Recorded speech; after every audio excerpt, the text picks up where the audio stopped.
Hey, everybody. This is Kelly Orchard with Mustang Monday, and in the seat is my very good friend, Deb Ringler. Say hi, Deb. Hey, loving it. Deb is a speaker friend of mine. We met how many years ago? Has it been 5 years?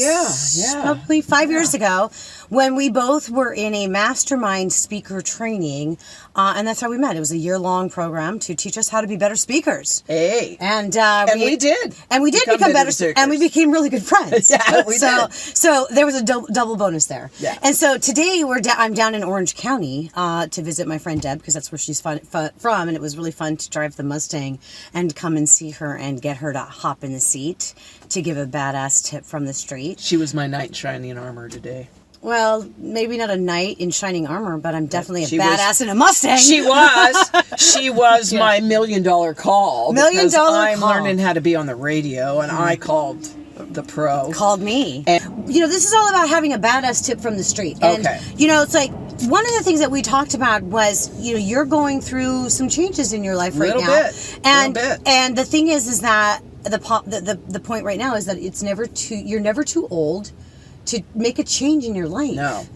You're not in the age of retirement yet. No. But you've had your gardening business for how long now? 40 years. 40 years. 40 years. Okay, so can you please explain? You're not a landscaper. I am what you call an interior landscaper, where I work with interior designers, I work with architects, I work with business managers of large corporate, and I basically create environments in people's homes inside, and then I install them, maintain them, and take care of them. And I've had clients I've had the entire 40 years I've been in business. Mm-hmm. So for me to say goodbye to that is saying goodbye to a very large portion. If I'm 60 and I've been doing that 40 years, right. I'm thinking that's a very big portion of my life. It's a huge part of your identity. It is. Well, you're a gardener. So the thing is that we're talking about today is that you're never too old to try something new. Right. And so tell me like a little bit of the process of how you came about this. It's like you also have been through some very significant, traumas mm-hmm. and grief experiences and things in your life. And so this is a process. Who hasn't, exactly. Really? And we can get into details on everybody all the time. Exactly. But it's what you do with them that marks your story. Bingo. And so where are you at in your process of changing your career? Well, I had cancer in 2011, and that was a life-altering experience, to say for sure. And I always tell people I'm not grateful for cancer, but boy, am I grateful for what I learned through journeying, mm-hmm. walking with cancer for a period of time. Luckily, it didn't hang out and remain a friend on my behalf. And I really felt that I had a message, and I really wanted to share my testimony and some of the things that I've been through, because I believe they encourage people and give them hope. And as a result of our class, I kind of created a new business that I call the Cultivating Connection, where I really wanted two things that are hugely important to me are people and plants.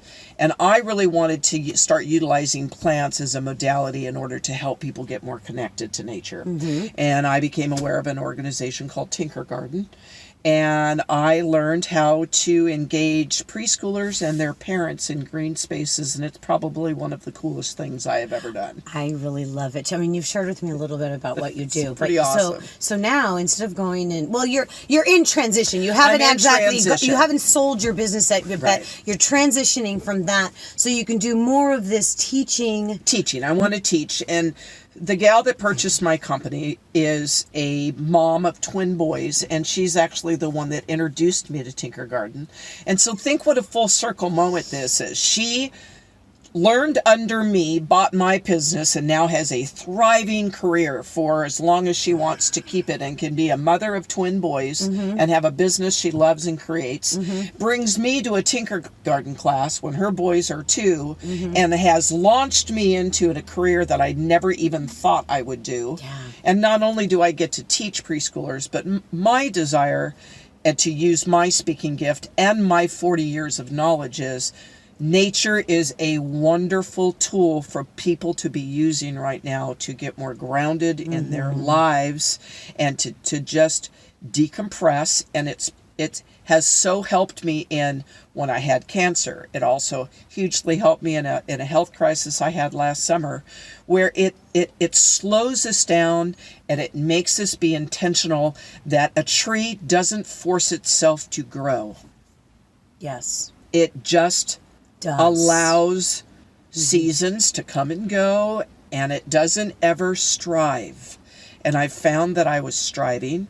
And so I'm trying to model my life after just believing that if I continue to do the right things that cause growth, I water, I have a community, I have a faith base, I have a source of income, that is going to be a greater stability for me growing into my senior years than continuing to run a company that, in all honesty, Miko will do better than I will right now. And she's the one that... Okay, because why? Because I think you reach a stage in your career where they said you need to be the sage. Yeah. We don't I have have taken it people as long as I have taken it, and I want to hand it off to somebody else. Somebody else. But I will guide you through this. Yes. But I want you to improve upon it. Right. I mean, isn't that what we do with our children? Really.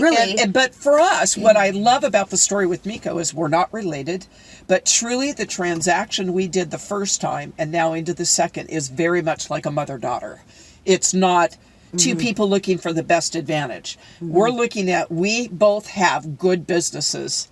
Hers, she wants to continue and thrive in this particular part of the business.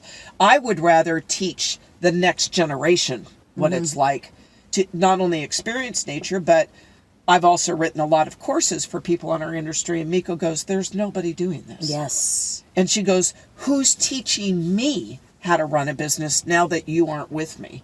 So I said, well, I'll go with you if you'll invest in helping me do that. So we're co-creating together. Yeah. And we just felt as women, we would do it better together than separate, but only for a period of time, because then we knew it wasn't like a lifetime commitment. We aren't going to be partners. Right. I am merging with her. She is leading the ship. A transition. I am helping with the transition. Yeah, and that's beautiful. With a goal in mind.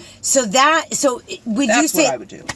That's a badass tip? I was just going to say. Be intentional. Yeah. And plan, because I have planned this. I had cancer in 2011. Right. And it is 2020. I sold my company in 2013. So this has been a 10-year decade plan here, people. This is not a spontaneous, I just had a bad day and decided to sell my company. Well, I also want to point out, because I've known you now for 5 years, so it's like you had already somewhat sold the business before I met you. Right. And I remember that's what we were talking about, was you wanted to transition into the speaking world and those things. And you had been doing that, but then you've also been nimble by allowing yourself to say, oh, but look at this. Because that was something you was like, so on one hand, you already knew you wanted to transition out of owning this business, and you wanted to use your experience with cancer and your personal growth to help others. And plants has to be a part of it because it's breath to me. Right. And so speaking was really, that's where you thought you were going to go. It's like you were going to be a professional speaker. Inspirational speaker. Now I'm a preschool teacher in green spaces and think it's the coolest But you're thing. still inspirational, I am. right? But what's cool? Yeah. Keep in mind, now my target market now ranges, we're in one lesson. As a public speaker, I am doing a 90-minute class 3 times in one day to a demographic of 6 months old to 60 years old, all learning the same lesson, creating a joyful moment experience that these parents can't have anywhere else. That's awesome. Come on, really? Seriously. I mean, would you not sell a business to do that? Yeah. I mean, that sounds so fun. And you could do it forever. And it's I like, could. when I was selling, it's just, I'm like the Pied Piper. I am.